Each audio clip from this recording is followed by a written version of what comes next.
पठामि संस्कृतं नित्यं वदामि संस्कृतं सदा ध्यायामि संस्कृतं सम्यक् वन्दे संस्कृतमातरम् संस्कृतस्य प्रसाराय नैजं सर्वं ददाम्यहम् संस्कृतस्य सदा भक्तो वन्दे संस्कृतमातरम् संस्कृतस्य कृते जीवन् संस्कृतस्य कृते यजन् आत्मानमाहुतं मन्ये वन्दे संस्कृतमातरम् हिन्दुधर्मं समाजं च पवित्रां संस्कृतिं तथा संरक्षणनुकुर्याम विश्वं शान्ति समन्वितम् शान्ति शान्ति शान्ति।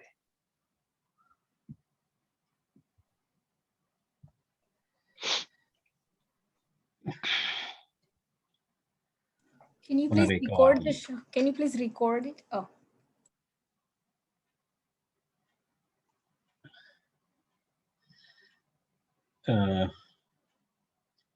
पुनरेकवारं सर्वेभ्यः अस्मिन् कारकवर्गे स्वागतम्।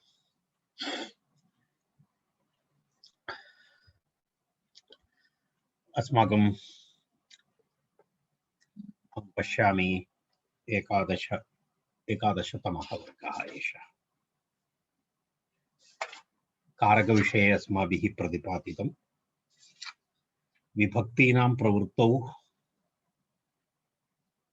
कारकं प्राधान्यम् आवहति इति विषयः चर्चितः। तत्र विभक्तीनां प्रवृत्तौ कानि कानि निमित्तानि भवन्ति इत्यपि प्रतिपादितं। तत्र वयं जानीमः प्रातिपदिकार्थः संबोधनम् इति प्रथमा विभक्तेः निमित्तम् इति वयं तत्र पठितवन्तः। स्वस्वामी भावादि सम्बन्धः षष्ठी विभक्ति विषये।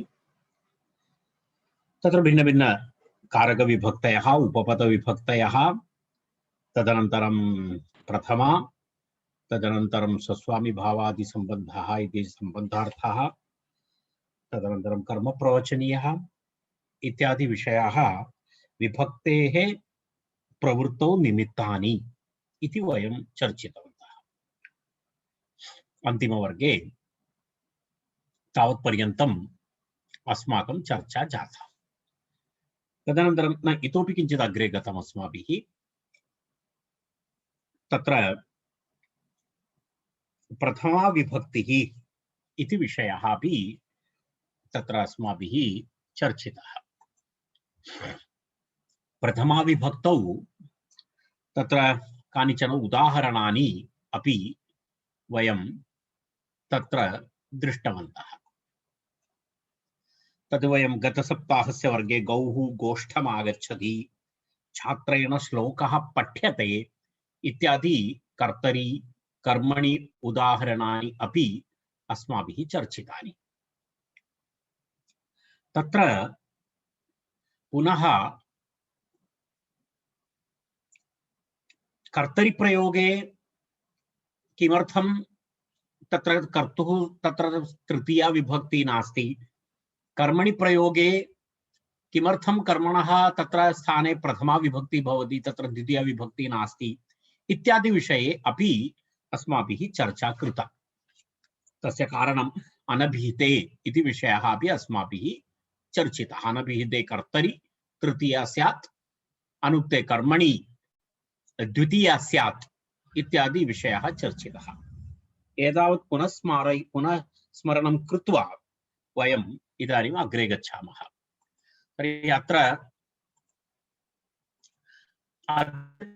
विषयः तत्र इतः आरभते। सम्बोधनम् इत्यपि प्रथमायाः एकः विषयः। तत्र सम्बोधनम् इति विषयः अपि प्रथमा विभक्तेः तत्र प्रवृत्तिनिमित्तं भवति। सम्बोधन प्रथमा इत्युच्यते। सम्बोधने च इति सम्बोधने च इति एकं तत्र सूत्रमपि अस्ति पाणिनेः। तदपि दर्शयामि। सम्बोधने च इति सूत्रमस्ति, भवन्तः अत्र द्रष्टुं शक्नुवन्ति। सम्बोधने च इति सूत्रमस्ति। तत्रापि द्वयमस्ति। प्रथमं सूत्रं तत्र द्वितीयाध्यायस्य तृतीयपादे इदं सूत्रमस्ति। सम्बोधने च इति अस्ति।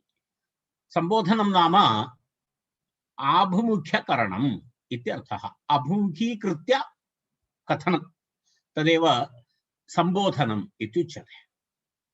तत्र सम्बोधनम् इति दर्शयितुं किं करोति?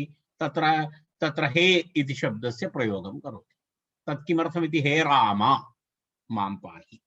हे राम इति सम्बोधनं। हे इति किमर्थम्? अयं शब्दः सम्बोधनान्तः सम्बोधन प्रथमान्तशब्दः इति दर्शयितुं हे इति। सर्वदा यदा सम्बोधने तु हे करणीयम् इति नियमः नास्ति। केवलं राम इति वदति चेदपि सम्बोधनं तु भवत्येव। तत्र एवं नास्ति। तर्हि एतस्य आशयः सम्बोधने च प्रथमा विभक्तिः भवति इति अस्ति। सम्बोधने च प्रथमा विभक्तिः भवति। च इति चकारग्रहणेन पूर्वतनसूत्रम् अस्माभिः स्मरणीयं। किं? तत्र प्रातिपदिकार्थ लिंग परिमाण वचनमात्रे प्रथमा इति सूत्रं पूर्वमुक्तमस्ति। तेन कारणेन अस्मिन् सूत्रे सम्बोधने च इति तत्र योजितमस्ति, चकारग्रहणं कृतम्। अर्थात् पूर्वसूत्रे प्रथमा विभक्ति निमित्तानि उक्तानि, प्रातिपदिकार्थ लिंग परिमाण वचन मात्रे इति। तेन सह प्रथमा विभक्तेः प्रवृत्तिनिमित्तं सम्बोधनमपि भवति इति तस्य आशयः। तदेव चकारग्रहणं कृतम्। सम्बोधने च हे देवदत्ता इति तत्र उदाहरणं दत्तम्। इह प्रथमा स्यात् इति तत्र सिद्धान्तकौमुदी इह प्रथमा स्यात् इति अस्ति। तत्र सम्बोधने अधिके गम्ये इत्यर्थः। सम्बोधन शब्दस्य किञ्चित् एकनिमेषेण व्याख्यां करोमि। एतदेव तस्य लक्षणं किमस्ति? सम्बोधनं नाम अभिमुखीकृत्य ज्ञापनम् इति सम्बोधनम्। सम्बोधनम् इत्यस्य विवरणमस्ति किम्? अभिमुखीकृत्य ज्ञापनम्। अर्थात् यः तस्य ध्यानम् आकर्ष्य कथनम् इति अभिमुखीकृत्य ज्ञापनम् इत्यर्थः। कश्चन किमपि अन्यत् कार्यं कुर्वन् अस्ति, तेन तस्मै किमपि बोधनीयम् अस्ति, परन्तु सः बोधनीयः इति कथं ज्ञायते? भवन्तः यत्किमपि बोधयितुम् इच्छतीयं कमपि, परन्तु सः कथं जानीयात्? अर्थात् भवन्तः तं वक्तुम् इच्छन्ति इति, तर्हि तदर्थमेव अभिमुखीकृत्य ज्ञापनम् इति। तर्हि वयं हे राम इति वदति चेत् तत्र रामः यः अस्ति तम् उद्दिश्य कथयति इत्यर्थः आशयः, तं ज्ञापयति इत्यर्थः। तदेव सम्बोधनम् इत्यस्य आशयः। सम्बोधनं नाम अभिमुखीकृत्य ज्ञापनम् इत्यर्थः। अभिमुखीकृत्य ज्ञापनम् इत्यर्थः सम्बोधनम् इति तस्य आशयः। तर्हि तत्र वयं पुनः तत्र अत्रैव गच्छामः। तत्र वयं दृष्टवन्तः। इदानीम् एतदेव यत् मया प्रतिपादितं तस्य सारांशः अत्र दत्तः अस्ति। तदिदानीं वयं पश्यामः। सम्बोधनं नाम अभिमुखीकृत्य ज्ञापनम् इति अस्ति। सम्बोधनम् इति शब्दस्य अर्थः। सम्बोधनम् इति शब्दस्य अर्थः एवमस्ति, अभिमुखीकृत्य ज्ञापनम् इति अस्ति। तदभवत्। तदनन्तरं तत्र द्वितीयं वाक्यमस्ति, तदपि मया प्रतिपादितं, केवलं सारांशः तत्र दत्तः अस्ति। द्वितीयविषयः तत्र अस्ति सम्बोधने च इति। इह प्रथमा स्यात् इति तत्सूत्रं तत्र उक्तमस्ति। पाणिनेः सूत्रमस्ति सम्बोधने च। तर्हि इदम् अस्माकं द्वितीयं सूत्रं। प्रथमं सूत्रं वयं पठितवन्तः, प्रातिपदिकार्थ लिंग परिमाण वचन मात्रे प्रथमा इति प्रथमं सूत्रम् अस्माभिः पठितम्। इदं द्वितीयं सूत्रम्। एतस्य आशयः एतत् सम्बोधन प्रथमा इति। तर्हि एतदपि अभवत्। तर्हि इतोपि अग्रे प्रातिपदिकार्थेन सह सम्बोधने अधिके गम्यमाने अपि प्रथमा स्यात् इति सूत्रस्य फलितः अर्थः। तदपि प्रतिपादितं मया। प्रातिपदिकार्थाः सन्ति, तदेव सम्बोधने च इति उक्तं। सम्बोधने च चकारः समुच्चयार्थः, चकारस्य आशयः चकार प्रयोगस्य च इत्यस्य अर्थः कः? समुच्चयः अस्ति। तर्हि पूर्वोक्तेन सह प्रातिपदिकार्थेन सह तत्र किं भवति? संबोधने अधिके गम्यमाने संबोधनमपि यदा अधिकं भवति तर्हि प्रथमा स्यात् इति सूत्रस्य फलितः अर्थः। उदाहरणं हे राम मां पाहि इति उदाहरणं। राम इति प्रातिपदिकम्। अत्र प्रातिपदिकार्थेन सह संबोधनार्थः अधिकतया गम्यते, अर्थात् अधिकं भवति। तत् किं? प्रातिपदिकार्थः तु अस्ति एव, हे राम इति। हे राम इति प्रातिपदिकार्थः तु अस्ति एव, तेन सह संबोधनार्थः अपि अधिकतया गम्यते। अंडर्स्टूड अस्ति? तत्र संबोधनं तत्र गम्यमानम् अस्ति। गम्यमानम् इत्युक्ते अंडर्स्टूड इत्यर्थः, गम्यमानम् अस्ति। तथापि रामशब्दात् अर्थात् अत्र प्रातिपदिकार्थः अपि अस्ति, संबोधनमपि अस्ति। तथापि इत्यस्य आशयः प्रातिपदिकार्थेन सह संबोधनार्थः अपि अस्ति। प्रातिपदिकार्थः तु अस्ति एव, तेन सह किमपि भवति, संबोधनार्थः अपि भवति। तेन विभक्तेः परिवर्तनं न भवति, प्रथमा एव भवति। तदेव तत्र तथापि इत्यस्य प्रयोगस्य आशयः। तथापि इत्युक्ते प्रातिपदिकार्थः अस्ति, तेन सह संबोधनार्थोऽपि अस्ति, तथापि रामशब्दात् प्रथमा स्यात् प्रकृतसूत्रेण इति आशयः। रामशब्दात् तत्र प्रथमा विभक्ति भवति इति एतस्य कथनस्य आशयः। तर्हि एतावदेव अस्ति, अल्पं विवरणमेव अस्ति संबोधनमिति। तर्हि तथापि रामशब्दात् इति संबोधन प्रथमा इति विषयः अत्र समाप्तः। एतत् वस्तुतः गतदिवसस्य विषयः, गतवर्गस्य किञ्चित् अवशिष्टमासीत्, तद् इदानीम् अहम् उक्तवान्। कारणं गतदिवसे प्रथमा विभक्तिं वयं प्रतिपादितवन्तः। तदनन्तरम् इदानीम् एतस्य प्रतिपादनेन सह प्रथमा विभक्तेः विषयः अत्र समाप्तः। इदानीं वयं पुनः अग्रे गच्छामः।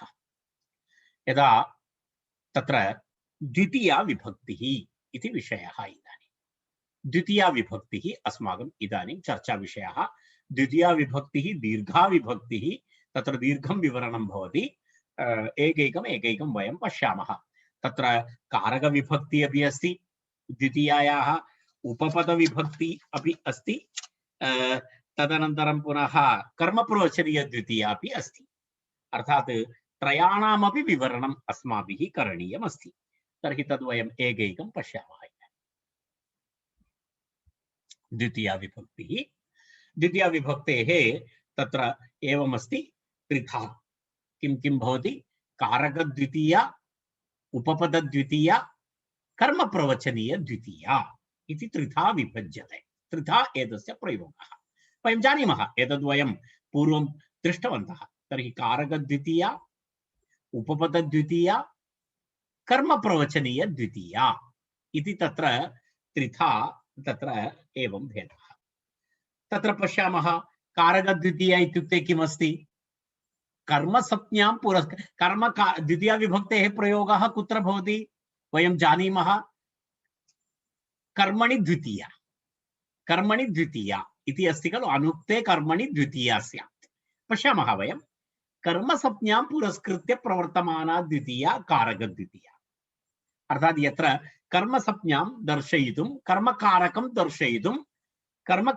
दर्शयितुं द्वितीया विभक्तेः प्रयोगः भवति। सा द्वितीया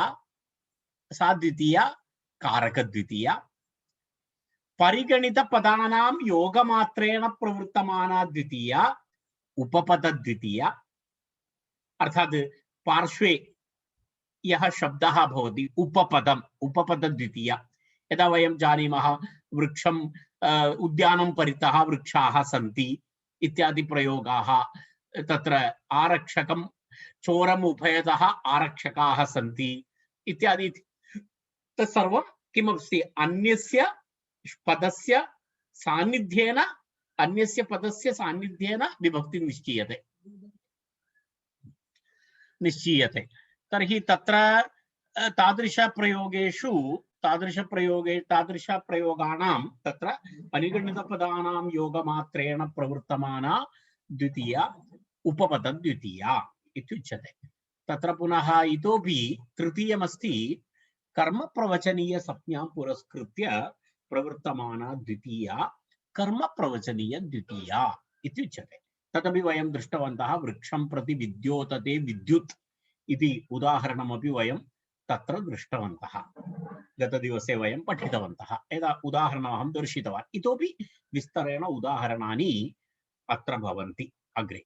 तद् इदानीं चर्चासन्दर्भे पुनः आयाति। तर्हि एवं त्रिधा तत्र द्वितीया प्रयोगः भवति, द्वितीया विभक्तेः प्रयोगः भवति। कारकद्वितीया, उपपदद्वितीया, कर्मप्रवचनीयद्वितीया इति त्रिधा भवन्ति। तर्हि तस्य निमित्तमपि तत्र प्रतिपादितमस्ति।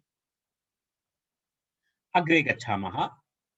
तत्र द्वितीया विभक्ति कारकद्वितीया इति यत्र भवति, कारकद्वितीया विधायकं सूत्रं। यदा वयं प्रथमा विभक्ति विधायकं सूत्रं नियमं दृष्टवन्तः, प्रातिपदिकार्थ लिंग परिमाण वचनमात्रे प्रथमा इति। द्वितीया कारकद्वितीया तद् विशेषतया वक्तव्यं। कारकद्वितीया विधायक सूत्रमस्ति कर्मणि द्वितीया इति सूत्रं। द्वितीयाध्यायस्य तृतीयपादे द्वितीयं सूत्रमस्ति कर्मणि द्वितीया इति अष्टाध्यायी ग्रन्थे तत्र इदं सूत्रमस्ति। तत्र एवमस्ति। एकवारं केवलं भवतः ज्ञानाय एतत् दर्शयामि। कर्मणि द्वितीया इति अस्ति। कर्मणि द्वितीया इति एतं सूत्रं पश्यतु। इदं सूत्रमस्ति द्वितीया विभक्ति विधायकं सूत्रं। द्वितीयादयः शब्दाः तत्र एवमस्ति। अनुक्ते कर्मणि द्वितीया स्यात् इति अस्ति सूत्रार्थः। जानन्ति अनुक्ते अथवा अनभिहिते इत्यादि। अहम् अनभिहिते इति अधिकारः अस्माभिः चर्चितः अस्ति। अनभिहिते इति यत्र कर्म अनभिहितं भवति तत्र किं भवति, द्वितीया विभक्ति भवति कर्मकारकं दर्शयितुम् इति। अनुक्ते कर्मणि द्वितीया। अभिहिते तु प्रातिपदिकार्थमात्र इति प्रथमैव। तत्र एतत् सर्वम् अस्माभिः चर्चितविषयाः। केवलं पश्यतु, अभिधानविषयेपि मया प्रतिपादितम्। अभिधानं च प्रायेण तिङ्कृत्तद्धितसमासैः। एषः विषयः अपि अस्माभिः गतवर्गेषु चर्चितः। तथापि वयं किञ्चित् अग्रे गच्छामः। केवलम् इदं सूत्रं भवतां मनसि भवेत्। द्वितीया कारकद्वितीया विधायकं सूत्रं। कारकद्वितीया विधायकं सूत्रमस्ति कर्मणि द्वितीया इति। एकमेव सूत्रमस्ति कर्मणि द्वितीया इति। द्वितीया विभक्ति विधायकं सूत्रम् एकमेव अस्ति। अंडर्लाइन कृत्वा स्थापयतु मनसि। कारणं कारकविधायकानि सूत्राणि बहूनि सन्ति। कारकविधायकानि बहूनि सूत्राणि सन्ति। यदा कर्मकारक विधायकानि सूत्राणि बहूनि सन्ति। परन्तु द्वितीया विधायकं सूत्रम् एकमेव अस्ति कर्मणि द्वितीया इति। कारक विषये अग्रे गच्छामः। अग्रिमः तर्हि तत्र इदानीं विषयः तत्र कर्मणि द्वितीया इति। अनुक्ते कर्मणि द्वितीया स्यात्। द्वितीया विभक्ति विधायकं सूत्रमिदम्। एतत् स्पष्टम् उक्तं। पॉइंट्स केवलं दर्शयामि। कर्मणि द्वितीया भवति इति अनेन सूत्रेण उच्यते।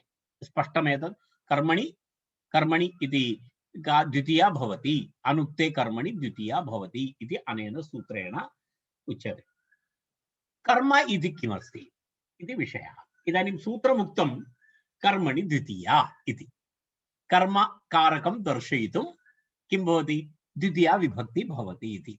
तर्हि कर्म इत्युक्ते किमस्ति, कर्म नाम किमस्ति तत्र वाक्ये इति विषयः। यदा किं तस्य अर्थः, तस्य आशयः कः इति। कर्मणि द्वितीया भवति इति। तत्र कर्म विधायकानि सूत्राणि तत्र आहत्य 8 सूत्राणि सन्ति महाभाष्ये, अष्टाध्याय्यां अष्टसूत्राणि किं भवति अष्टप्रकारक कर्मसंज्ञाः सन्ति अष्टप्रकारक कर्मसंज्ञाः सन्ति तत्सर्वम् अस्माभिः चर्चा क्रियते अत्र वर्गे एवं नास्ति केवलम् अष्ट इत्युक्त्वा अहं न गच्छामि तत् एकैकं स्वीकृत्य वयं चर्चां कुर्मः किं तर्हि कर्म इति आकाङ्क्षायां तत्र अष्टभिः सूत्रैः केवलं सूत्रैः न कैश्चित् वार्तिकैश्च कर्मसंज्ञा अभिधीयते तत्र अष्टसूत्राणि सन्ति कानिचन वार्तिकानि अपि सन्ति भवन्तः जानन्ति वार्तिकानि इत्युक्ते अष्टाध्यायी कालघण्टा अनन्तरं तत्र योजिताः विषयाः अर्थात् भाषायाः परिवर्धमानेन सह नियमाः अपि कुत्रचित् परिवर्तन्ते भाषा इति तस्मिन् काले तत्र प्रगतिपथे आसीत् तर्हि पाणिनिना बेसिक् नियमाः कृताः परन्तु कुत्रचित् पाणिनिना न कृतम् अथवा पाणिनेः ध्याने न आगतं वा अथवा द्वयोः कालयोर्मध्ये मिनिमम् इतिहासकाराणां मतानुसारं कात्यायनः इति वार्तिककारः पाणिनिः इति सूत्रकारः एतयोः द्वयोः मध्ये मिनिमम् न्यूनातिन्यूनं 200 वर्षाणाम् अन्तरः अस्ति तर्हि 200 वर्षेषु भाषायां यत् परिवर्तनं जातम् अथवा पाणिनिना न दृष्टं ते सर्वे विषयाः वार्तिककारेण योजिताः तेन कारणेन सूत्रापेक्षयापि वार्तिकानां प्रामाण्यम् अधिकमस्ति सूत्रापेक्षयापि वार्तिकानां प्रामाण्यम् अधिकमस्ति किमर्थं तद् लेटेस्ट् भवति आधुनिकं भवति इतोपि तर्हि सूत्रैः अनन्तरं वार्तिकैः इति उक्तानुक्त दुरुक्तानां चिन्ता यत्र प्रवर्तते तं ग्रन्थं वार्तिकं प्रोक्तं वार्तिकज्ञा मनीषिणः इति अस्ति अर्थात् उक्तम् अनुक्तं दुरुक्तम् एतेषां त्रयाणामपि चर्चा वार्तिके भवति पाणिनिना आचार्येण उक्तविषये अनुक्तविषये दुरुक्तविषये अर्थात् यत्र संशयः भवति दुरुक्तविषयः एतेषु त्रिषु विषयेषु अपि चर्चा यत्र भवति तं ग्रन्थं वार्तिकम् इति उच्यते तस्य ग्रन्थस्य नाम वार्तिकम् इति अस्ति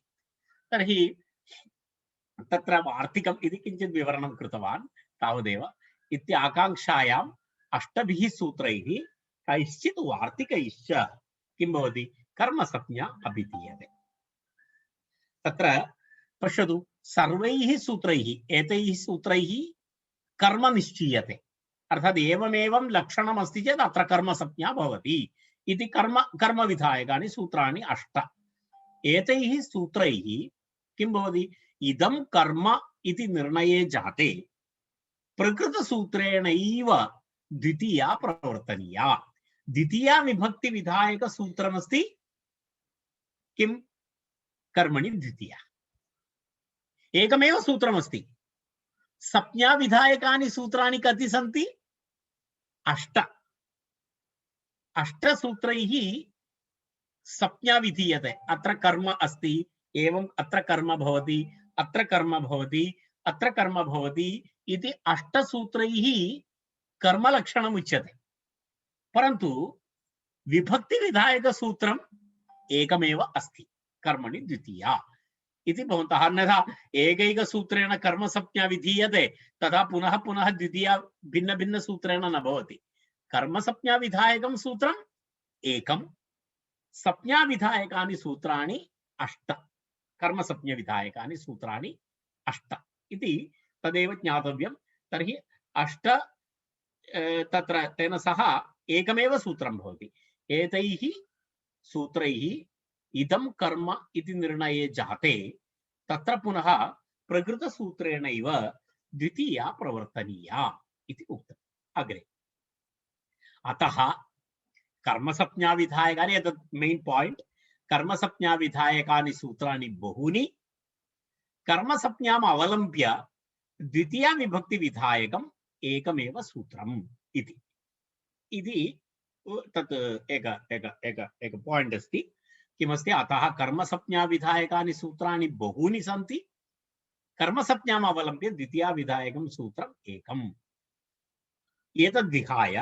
एतद्विहाय उपपद विधायकानि सूत्राणि वार्तिकानि च अन्यानि सन्ति तद्भिन्नम् उपपद विभक्ति विधायकं तत् कर्मणि द्वितीया इति न भवति तत्र विभक्ति विधायक सूत्राणि भिन्नानि भवन्ति उपपदानां कृते भिन्न सूत्राणि भवन्ति तर्हि एवम् अतः येन येन सूत्रेण कर्मसंज्ञा विधीयते तत्र तत्र कर्मणि द्वितीया इति एकेनैव सूत्रेण तत्र किं भवति द्वितीया प्रवर्तते इति ज्ञेयम् इति सारांशः येन येन सूत्रेण कर्मसंज्ञा विधीयते तत् कर्तुरीप्सिततमं कर्म इति सूत्रं वा भवतु अकथितं च इति सूत्रं वा भवतु तथा युक्तं च अनीप्सितम् इति सूत्रं वा भवतु केनापि वा सूत्रेण कर्मसंज्ञा विधीयते तत्र तत्र किं भवति कर्मणि द्वितीया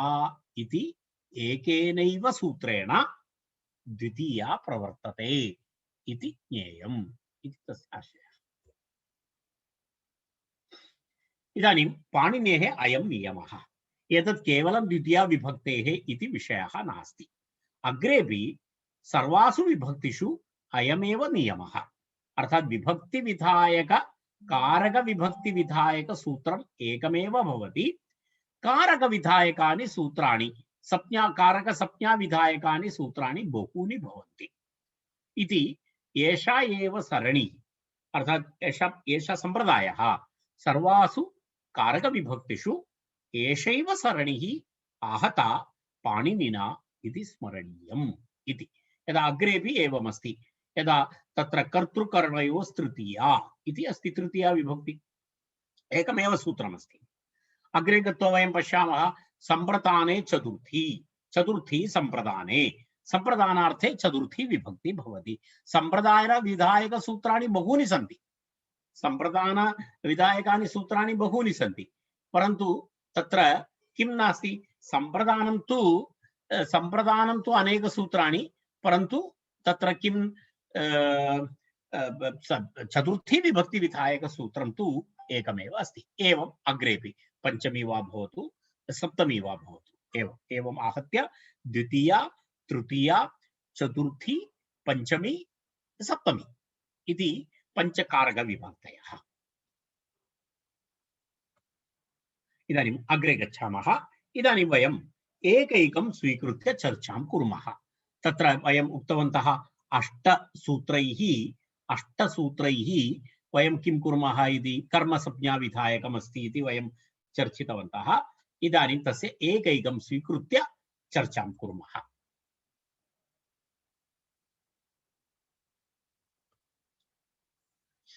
तत्र प्रथमं तु कारकद्वितीया इति अस्माकं चर्चा विषयः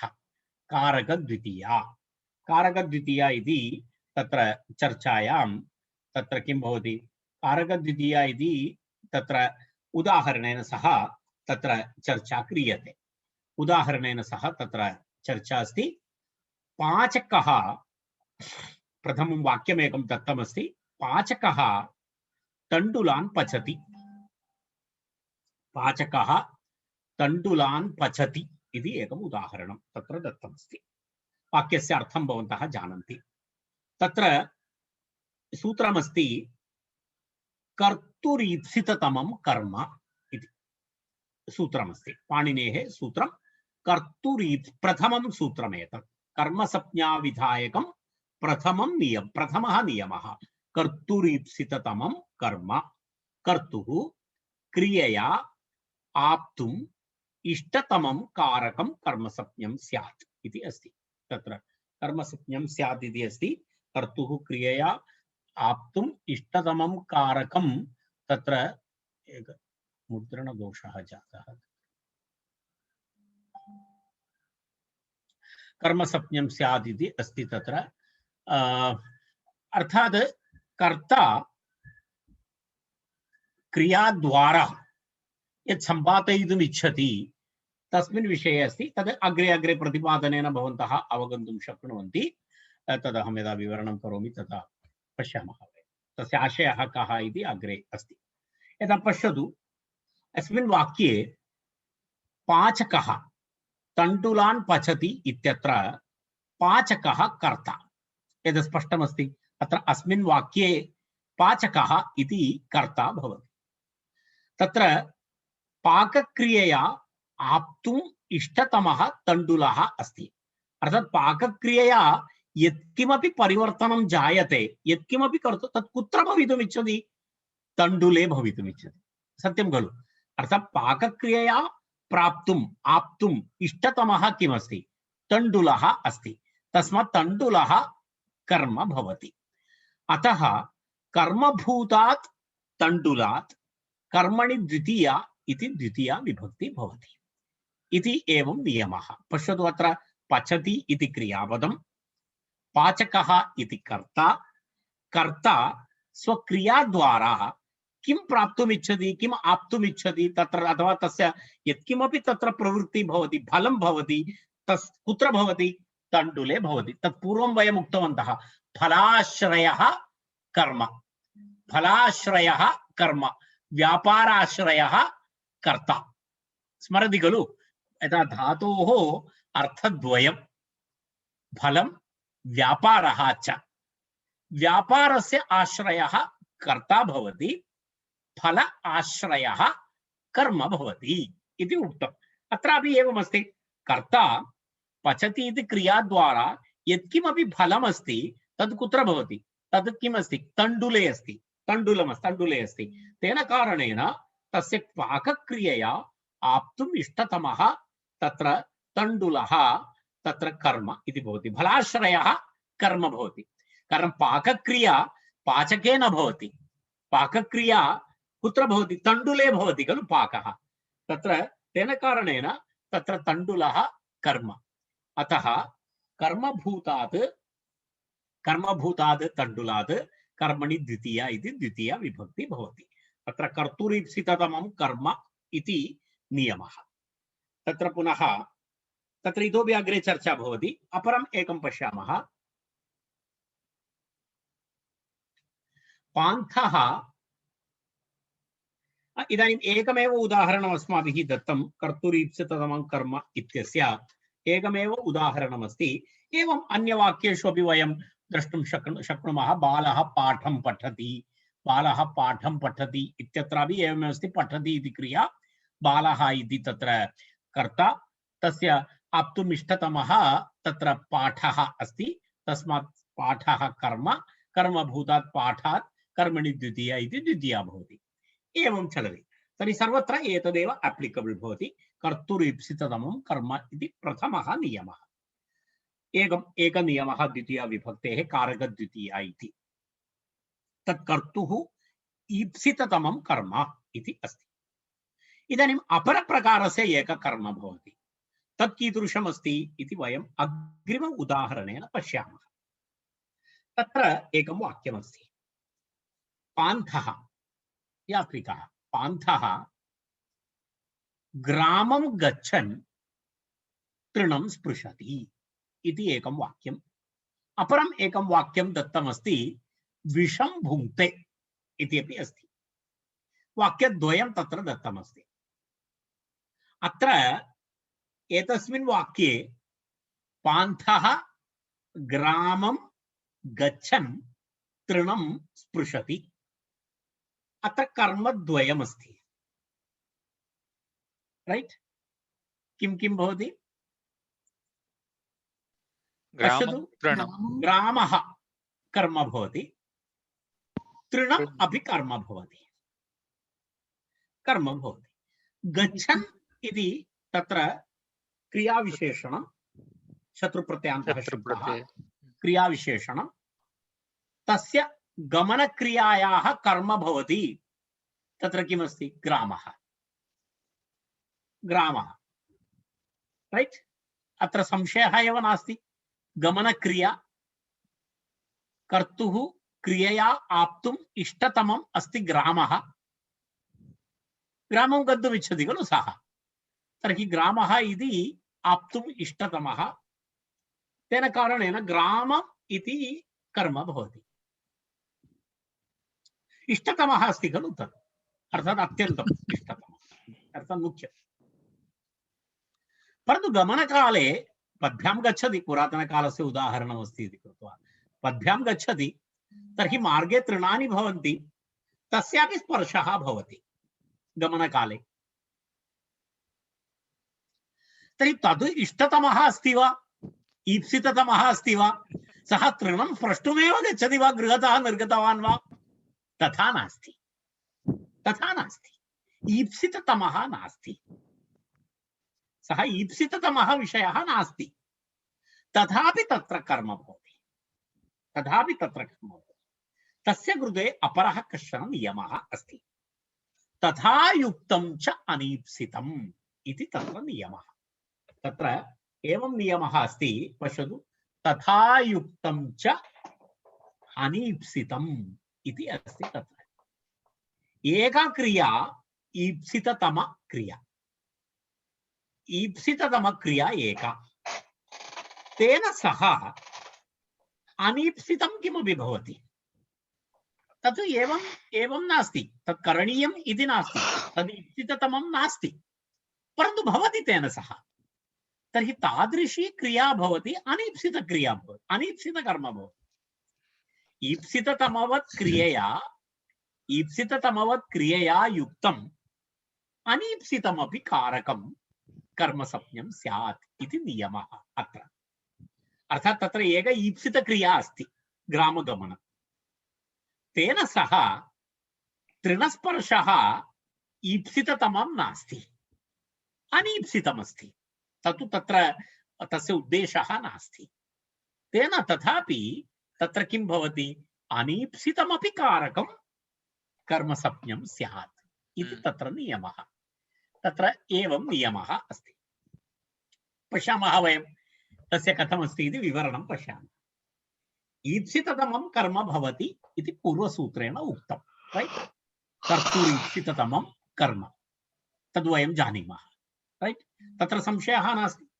कारणं यदा यदा तत्र एवं नियमः, यदा ईप्सिततमं कर्म भवति पूर्वसूत्रेण इत्युक्ते कर्तुरीप्सिततमं कर्म, अनीप्सितमपि कर्म भवति, कुत्रचित् अनीप्सितमपि कर्म भवति।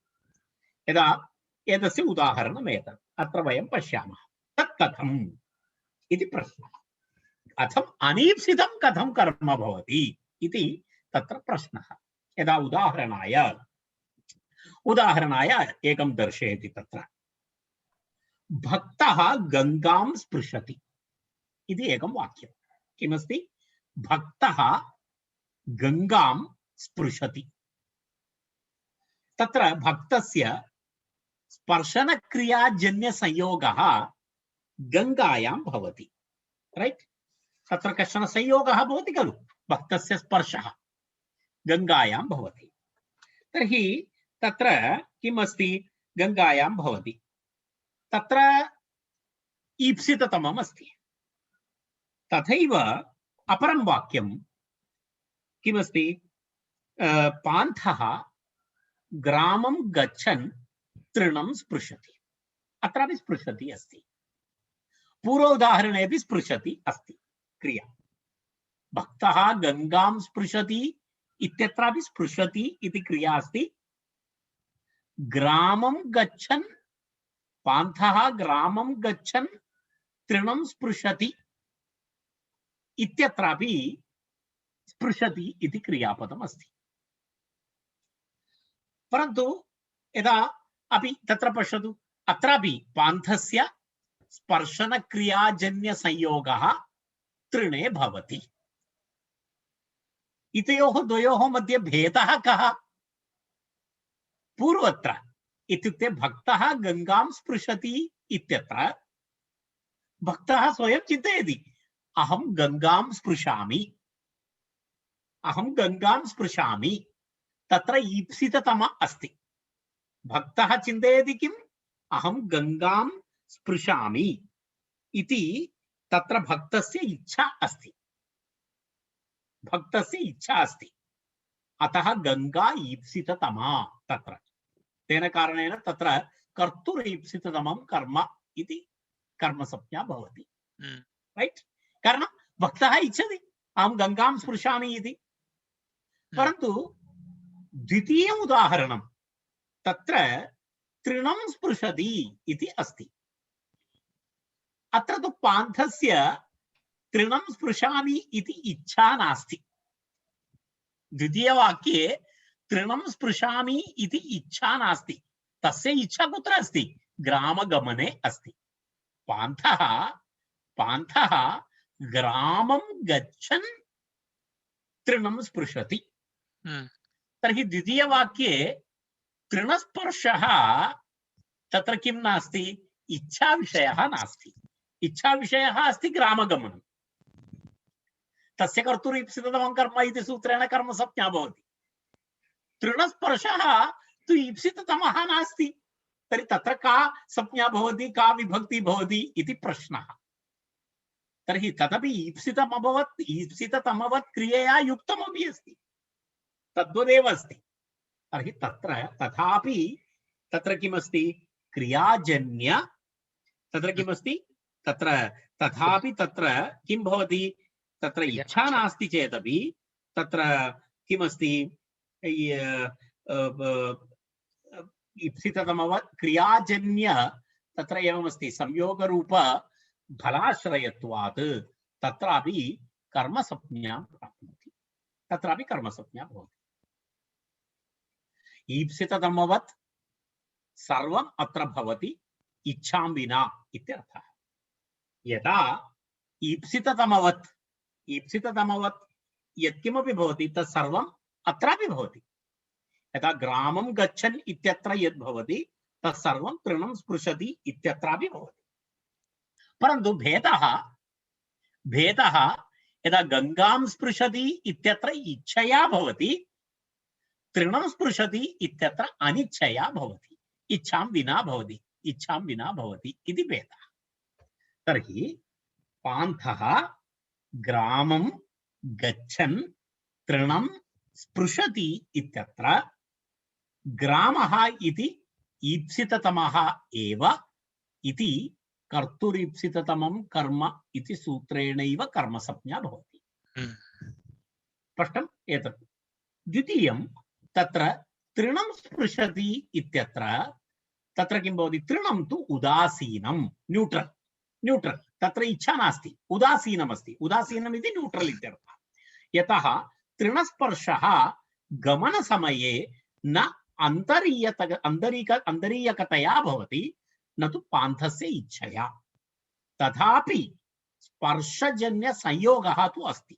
संयोगः अस्ति चेत् कर्म भवति संयोगः अस्ति इति अनेन तत्र सूत्रेण तत्र किं भवति तृणं कर्मसंज्ञां प्राप्नोति अनेन सूत्रेण इत्युक्ते तथा युक्तं च अनीप्सितम् इति ततः द्वितीया इति अस्ति अर्थात् तत्र द्वितीया तु भवत्येव उभयत्र परन्तु कर्मसंज्ञा विधायकसूत्रं भिन्नं किमस्ति एकं तु प्रथमं तु ग्रामं गच्छन् इत्यत्र ग्रामशब्दात् कर्तुरीप्सिततमं कर्म इति सूत्रेण इति नियमानुसारं कर्मसंज्ञा तृणं स्पृशति इत्यत्र तृणशब्दात् तथा युक्तं च अनीप्सितम् इति नियमानुसारं कर्मसंज्ञा द्वयोः अपि द्वितीया विभक्ति एकेनैव सूत्रेण भवति कर्मणि द्वितीया तत्र द्वितीया द्वयोः भिन्न भिन्न न भवति द्वयोः द्वितीया विभक्ति विधायकं सूत्रम् एकमेव अस्ति कर्मणि द्वितीया इति सूत्रमस्ति इदानीं भवन्तः तस्य टेक्निक् इदानीं भवन्तः ज्ञातवन्तः स्युः पश्यतु अत्र वाक्यमेकं परन्तु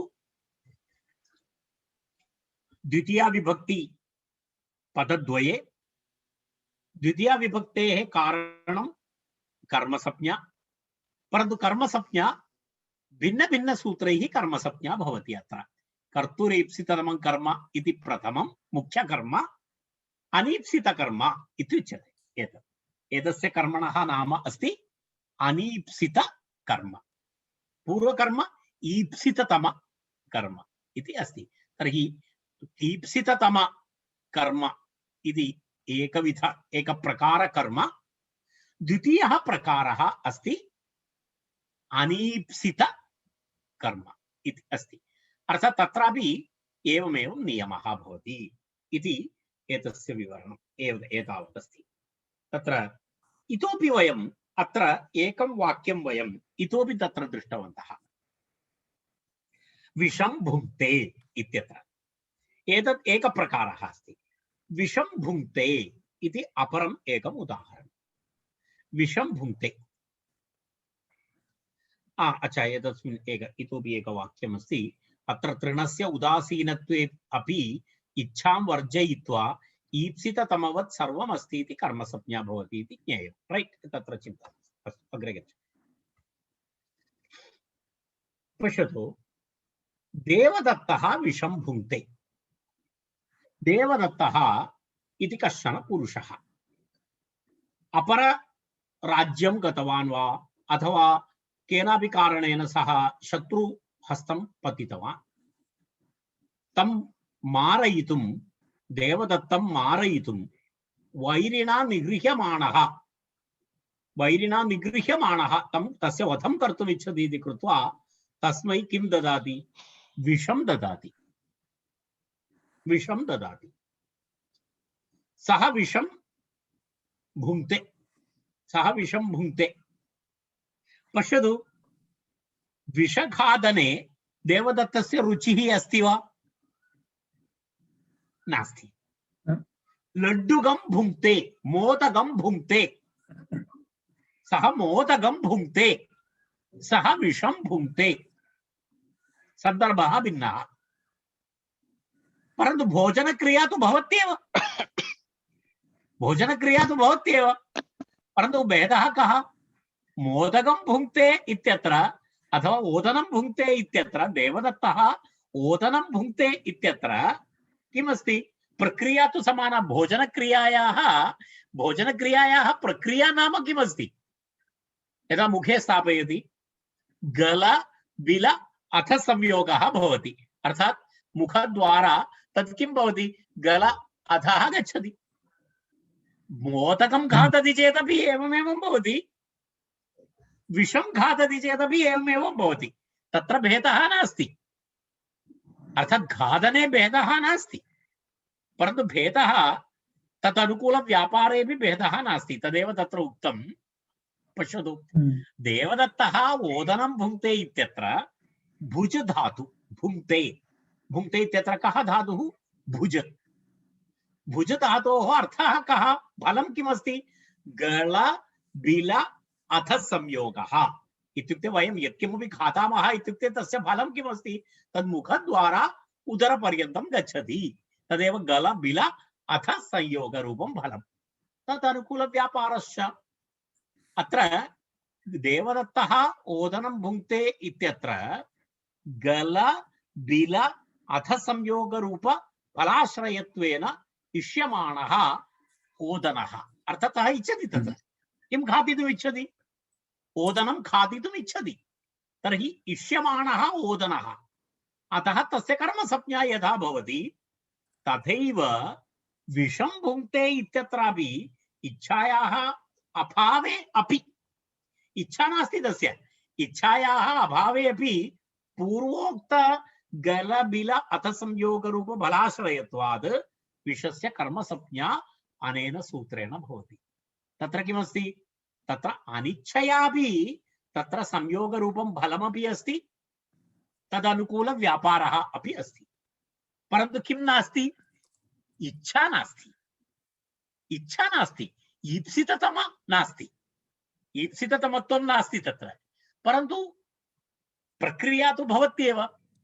फलं किमस्ति? ओदनं खादति इति वदति चेदपि फलं समानं। फलं नाम तत्र यत् प्रक्रिया भवति, फलं नाम अहं तद्दिनेव उक्तवान्, लौकिकं फलं नास्ति। अत्र फलमिति टेक्निकली अस्ति। गल बिल अथ संयोगरूपं फलं, तदनुकूलव्यापारः। अन्यथा भवन्तः वदन्ति, अरे भोजनं खादति इत्यस्य फलं नाम बुभुक्षा निवारणम् अस्ति खलु फलम् इति। तद् फलं नास्ति, तत् लौकिकं, तद् व्याकरणे अस्ति। व्याकरणे फलमिति टेक्निकल् अस्ति। टेक्निकल फलं भवति, तस्य कृते विभिन्नं विवरणमस्ति। यदा वयं रिजल्ट् इति अथवा इफेक्ट् इति वा तादृशफलम् इति अर्थः अत्र नास्ति। तत्तु अत्र चर्चनीयं नास्ति, तत् सर्वे जानन्ति। तस्य कृते व्याकरणस्य आवश्यकता नास्ति। भोजनं खादति, तस्य फलं किं? बुभुक्षा निवारणं। तस्य कृते एतावत् प्रातःकाले उपविश्य 1 घण्टा शिरोवेदनायाः आवश्यकता नास्ति। तत् सर्वे जानन्ति, कोऽपि मतिमन्तः अपि जानाति।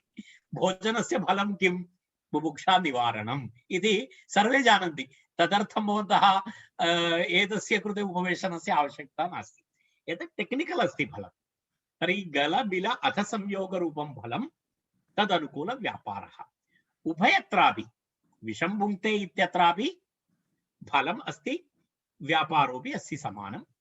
ओदनं भुङ्क्ते इत्यत्रापि विष तत्र अपि उभयमस्ति। तर्हि ओदनं भुङ्क्ते इत्यत्र ईप्सिततम, तेन कारणेन कर्तुरीप्सिततमं कर्म इति सूत्रेण कर्मसंज्ञा भवति। विषं भुङ्क्ते इत्यत्र किं भवति? तथा युक्तं च अनीप्सितम् इति सूत्रेण कर्मसंज्ञा भवति। कारणं तत्र इच्छा नास्ति। अतः विषस्य द्वेषत्वे अपि इच्छां वर्जयित्वा ईप्सिततमवत् सर्वमस्ति इति कर्मसंज्ञा भवति इति ज्ञेयम् इति तस्य आशयः। इति ज्ञेयम् इति तस्य आशयः। एतदपि तत्र एकवारं दर्शयामि अहं। तत्र एतस्य कृतेपि तत्र सूत्रमस्ति, पश्यतु भवन्तः। यदा तथा युक्तं च अनीप्सितम् इति एतत् सूत्रं पश्यतु। एतदेव पाणिनेः सूत्रं 1450 इति अस्ति। तथा युक्तं चानीप्सितं, तथा युक्तं चानीप्सितम् इति भवन्तः यदा समयानुसारम् एतत् द्रष्टुं शक्नुवन्ति। तर्हि अग्रे गच्छामः वयं। तत्र इदानीं किञ्चित् इतोपि अग्रे अहं प्रतिपादयामि। यदि भवतां संशयः अस्ति, भवन्तः प्रष्टुम् अर्हन्ति। परन्तु किञ्चित् एकनिमिषद्वयम् एकम् अपरम् उदाहरणम् एकं दर्शयामि। एतस्य पूर्णविवरणम् अद्य तु न भवति, अहं जानामि। तथापि किञ्चित् आरम्भं कुर्मः वयम्। अत्र कानिचन वाक्यानि दत्तानि सन्ति, भवन्तः पठितुं शक्नुवन्ति। कानि वाक्यानि? गोपालः गां दोग्धि पयः इति प्रथमं वाक्यं।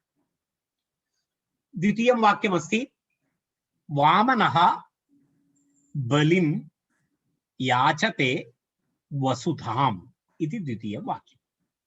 तृतीयं वाक्यमस्ति पान्थः माणवकं पन्थानं पृच्छति।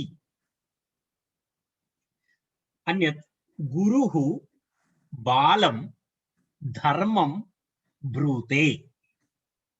कृषीवलः अजां ग्रामं नयति इति अस्ति। इति पञ्चवाक्यानि अत्र दत्तानि सन्ति। एतेषां वाक्यानां वैशिष्ट्यं नाम किमस्ति? अत्र भवताम् एकदृष्ट्या अत्र किं वैशिष्ट्यं पश्यति? द्विकर्मक। अत्र कर्मद्वयमस्ति। द्विकर्मकप्रयोगः एषः। एषः द्विकर्मकः प्रयोगः। अस्मिन् वाक्ये पश्यतु, गोपालः गां दोग्धि पयः इति अस्ति। पयः इति द्वितीया एकवचनं। तद् भवन्तः जानन्तु, कारणम् अन्यथा भवतां मनसि एवं चिन्ता मा भवतु तत् प्रथमा एकवचनम् इति। पयः इति नपुंसकलिङ्गशब्दः। पयः पयसि पयांसि। द्वितीयापि पयः पयसि पयांसि इति अस्ति। तर्हि पयः इति अस्मिन् वाक्ये द्वितीया एकवचनम् अस्ति। तर्हि अत्रापि पयः इति कर्म। तर्हि अस्मिन् वाक्ये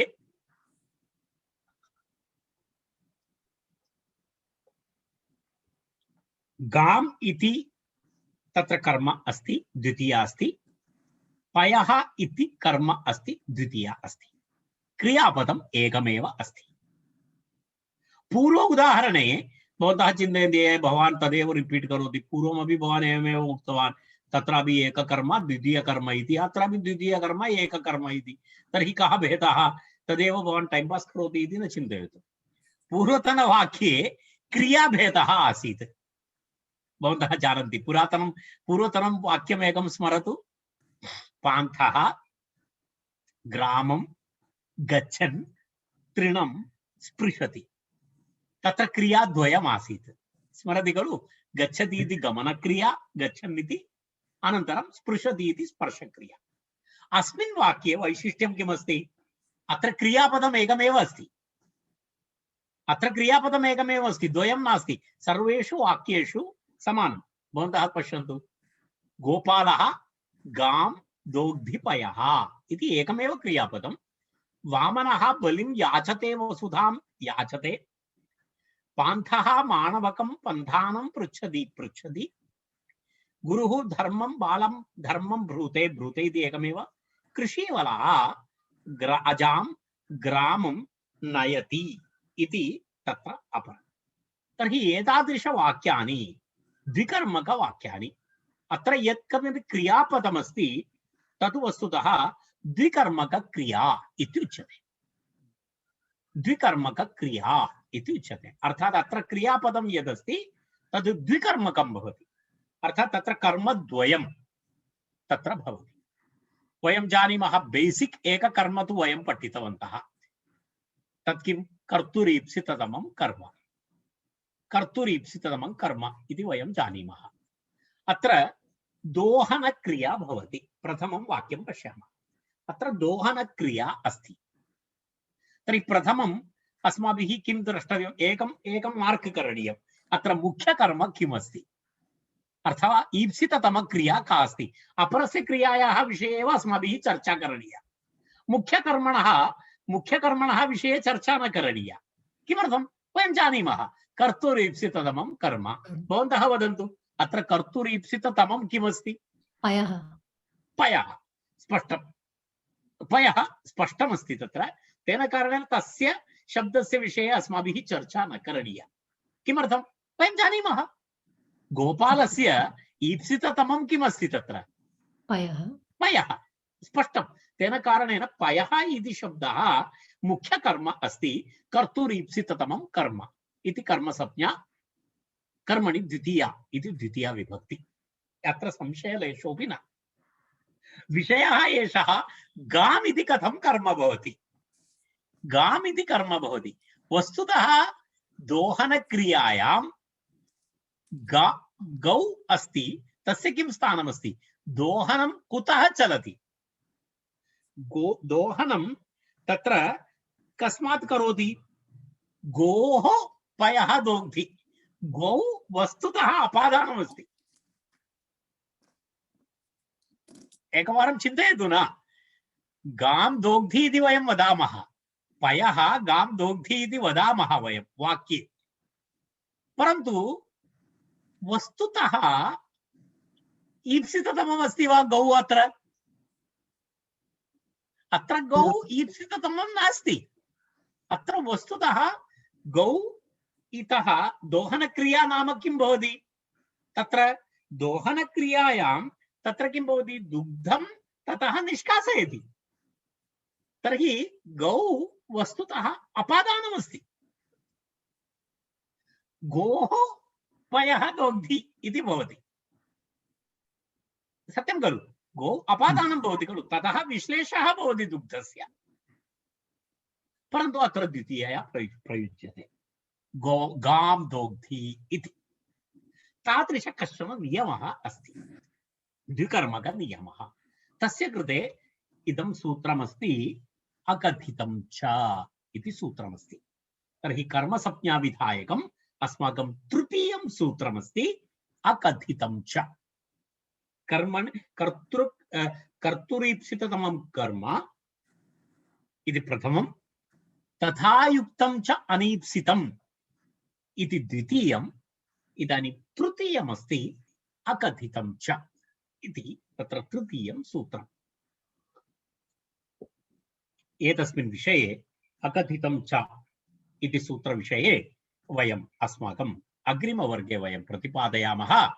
इदानीम् एतत् किञ्चित् सस्पेन्स् भवतु अत्र, यदा वयं वदामः किल, अग्रिम यदा टीवी सीरियल् इव इदानीं तत्र सस्पेन्स् मध्ये वयं तिष्ठामः। अगतितं च इति सस्पेन्स् उद्घाटनं वयम् अग्रिमे शनिवासरे अथवा भवतां शुक्रवासरे रात्रौ कुर्मः। तस्मिन् विषये अग्रिमसप्ताहे। अस्मिन् विषये इदानीम् उक्तविषयेषु भवते यदि कोऽपि संशयः अस्ति भवन्तः एकनिमेषेण प्रष्टुं शक्नुवन्ति, अन्यथा वयम् इदानीम् अत्र शान्तिमन्त्रेण समापयामः। कोऽपि वा भवतु, भवतां कोऽपि संशयः अस्ति प्रष्टुमर्हन्ति।